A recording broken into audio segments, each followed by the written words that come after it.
Next na kalaban niya si Wizard Rod na naka 960 ball. Old meta pero good. Tingnan natin kung kaya ni Storm Pegasus. 3, 2, 1. 3, 1.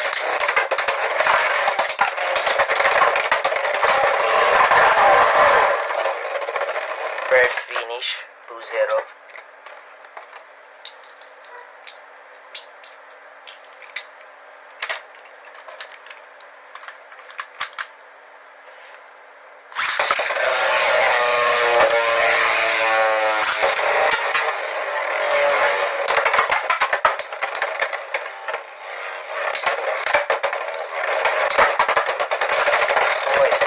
Nice.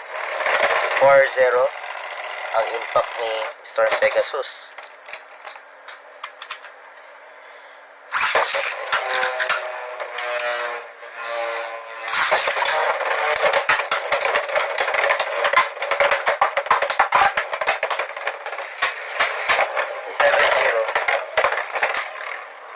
So panalo si Storm Pegasus.